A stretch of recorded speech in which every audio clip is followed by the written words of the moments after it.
If you are going to grow, if you're going to get into the area that God has called you to get into, and you're going to do well in it, you're going to be successful at it, there are certain things that you have to do. And number one is you have to start off by being faithful in little things. I do not know of a successful minister that didn't start off cleaning toilets. That's the first thing I started doing in the ministry, was cleaning the building. First thing.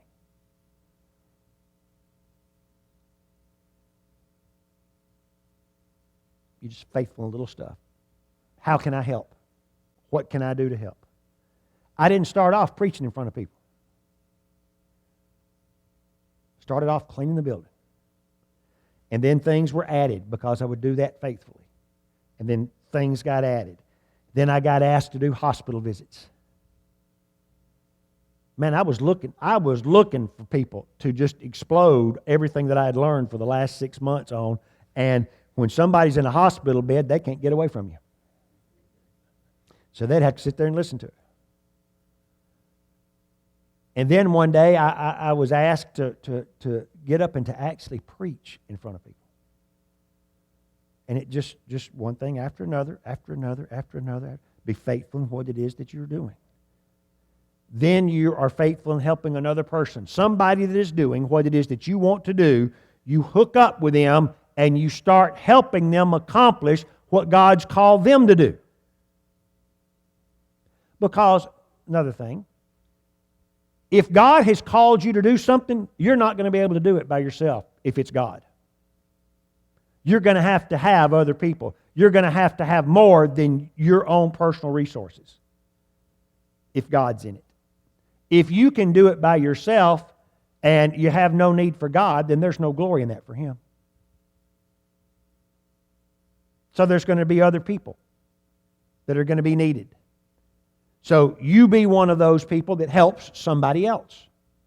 And in so doing, you set yourself up to be able for God to start using you in little things, and then they get bigger and bigger and bigger, and one day you wake up and you're doing what it was that you saw years ago that you were going to be doing.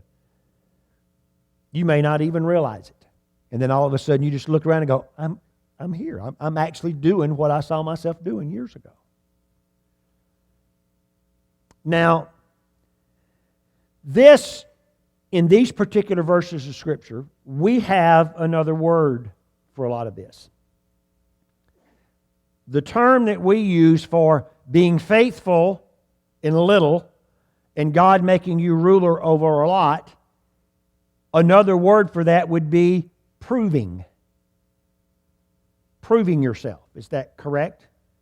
Some people could actually refer to it as testing, and that is accurate when you're looking at it as testing in the context of proving. Now, when people talk about being tested of the Lord, this is how the Lord tests. When James, over in James chapter 1 says, let no one say when he's tempted, which is also tests, that he's tempted of the Lord. For the Lord cannot be tempted or tested with evil, neither tempts or tests He any man. God doesn't test you with evil. God doesn't cause bad things to happen in your life to test you. This is the way that God tests you. Here in Luke chapter 16, verses 10 through 13, this is the way that God tests you. He tests you with us proving faithfulness. He tests us in how do you handle your money? How do you handle your money, and how do you handle helping someone else? Whenever you have a task, whenever you have responsibility, how do you do that? How do you handle that? Do you show up on time?